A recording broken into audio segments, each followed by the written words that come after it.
Bismillahirrahmanirrahim. Assalamualaikum warahmatullahi wabarakatuh. Sahabat Al-Badi rahimani wa rahimakumullah. Alhamdulillahirabbil alamin. Hari ini kita masuk pelajaran tajwid yang terakhir di Al-Badi Show tahun ini ya. Dan insyaallah ya mudah-mudahan kita bisa berkumpul lagi di Al-Badi Show di level yang kedua insyaallah ta'ala. Dan juga kami ucapkan terima kasih sebesar-besarnya kepada ikhwah demikian pula akhwat yang sudah menyimak kajian tajwid ini. Kemudian kami minta maaf ketika ada kesalahan yang kami sampaikan atau ada editing yang kurang tepat atau mengganggu atau yang lainnya. Ya insyaallah kami akan perbaiki di kesempatan yang akan datang. Dan insyaallah pada hari ini kita masuk ke pembelajaran tajwid yang ke-27. Yang pelajaran kita pada hari ini adalah tentang aqsamul idgham atau macam-macam idgham. Yang dimana macam-macam idgham ini ya perlu kita ketahui disebabkan memang idgham itu cara bacanya ada dua. Yang pertama adalah idgham kamil atau sempurna ketika dimasukkan. Yang kedua adalah naqis atau tidak sempurna saat dimasukkan. Yang artinya masih tersisa huruf yang pertama ketika kita mengucapkan idgham tersebut. Adapun aqsamul idgham atau macam-macam idgham itu terbagi menjadi tiga ya. Yang pertama adalah al-idgham al-mutamathilain atau idgham mutamathilain, yaitu adalah pertemuan dua huruf yang sama makhraj demikian pula sifatnya.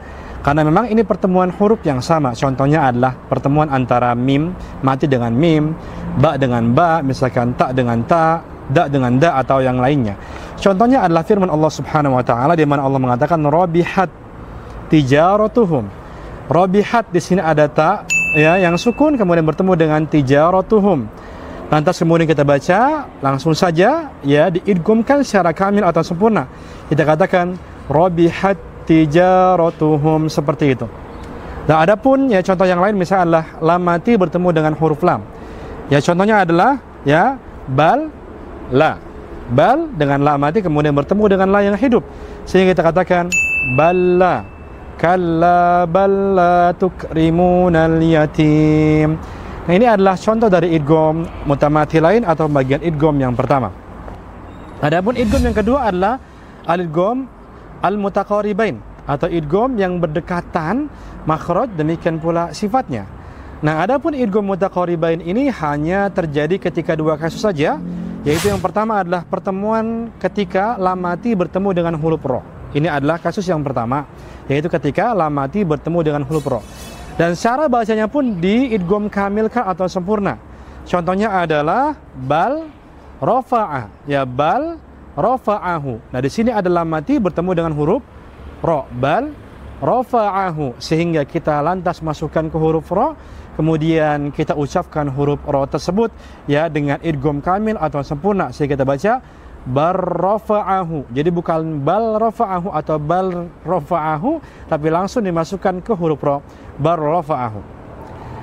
Dan contoh yang lain ya atau ya ini adalah kasus yang pertama ya dalam idgham mutaqaribain, yaitu adalah ketika bertemunya antara lam mati dengan ro. Kasus yang kedua adalah bertemunya antara qaf dan juga ka. Qaf dan juga ka. Qa sama ka ini ya makhrajnya itu saling berdekatan ya. Karena ada yang dia di atas, ada yang di bawah, seperti lam dan ro juga. La, ro, demikian pula qa dan juga ka itu berdekatan sekali. Dan sehingga disebut sebagai mutaqaribain. Dan kasus yang kedua ini, ya, qa mati bertemu dengan ka, maka lantas ya kita dimasukkan ke huruf yang kedua. Seakan-akan huruf qa ini atau huruf pertama tidak terbaca. Misalnya contoh adalah firman Allah Subhanahu wa taala, Allah katakan nakhluqkum. Nakhluq, dari sini ada huruf qaf bertemu dengan kum. Dibacanya adalah dengan cara kamil atau sempurna, ya sama dengan yang tadi, yaitu kita katakan nakhluqkum. Jadi bukan nakhluqkum, bukan. Tapi nakhluqkum langsung dimasukkan ke huruf kaf seakan-akan huruf qafnya tidak ada. Nakhluqkum. Nah, ini adalah idgham mutaqariban yang hanya terjadi pada dua kasus saja. Yang terakhir namanya adalah idgham al-mutajanisain. Idgham mutajanisain sama dengan namanya, yaitu yang sejenis. Maksudnya apa? Yaitu pertemuan dua huruf yang makhrajnya sama tapi sifatnya itu berbeda. Ya, jadi kita mengetahui ada tuh huruf-huruf yang sama makhrajnya tapi sifat-sifatnya berbeda. Contohnya adalah syafatain misalkan ya, seperti ma dan juga ba ya, ma dan juga ba. Maka ini tersebut sebagai mutajanisain.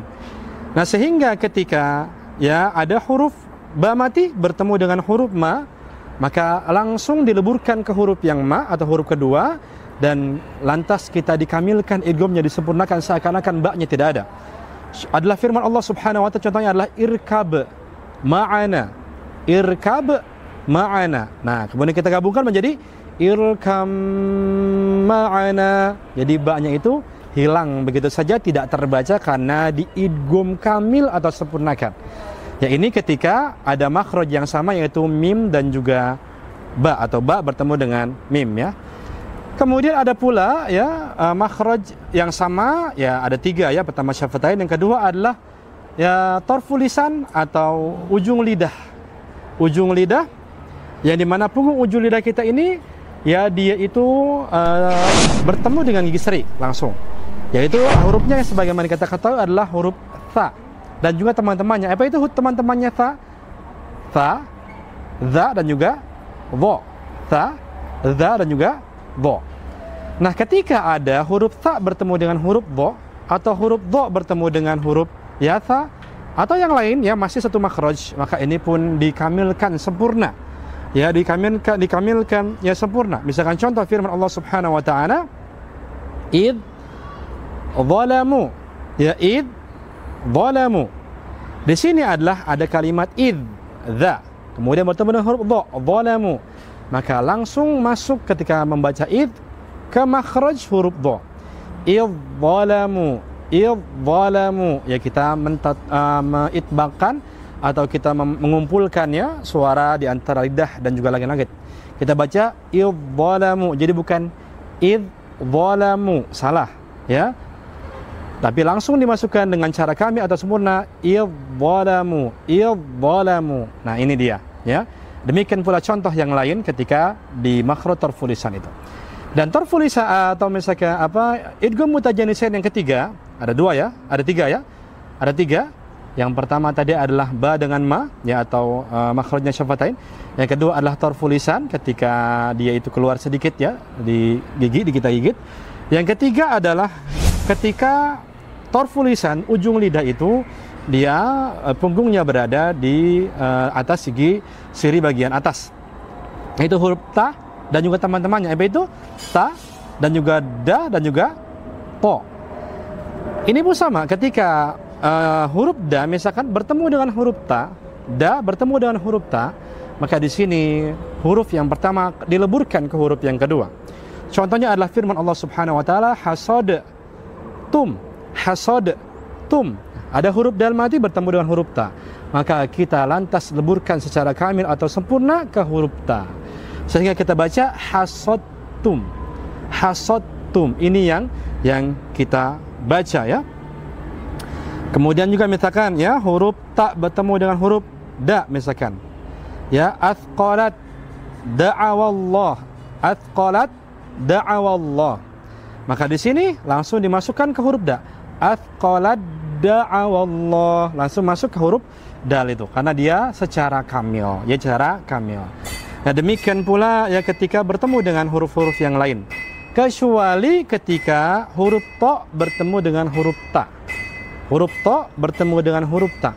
Maka inilah satu-satunya yang berbeda dengan kaidah sebelumnya, karena ketika huruf ta mati bertemu dengan huruf ta, idghamnya adalah nakis atau kurang. Artinya adalah tidak langsung masuk ke huruf yang kedua, tapi kita berikan hak huruf yang pertama. Kenapa sih ini berbeda? Karena huruf ta ini adalah huruf isti'la, demikian pula huruf itbaq, yaitu berkumpul antara lidah, demikian pula di antara lidah dan juga langit-langit atas. Nah, berkumpul suara itu di situ. Jadi kemudian ya kita pun ya membacanya dengan memberikan sifatnya. Yaitu ya kita baca adalah ya contohnya adalah basata ta.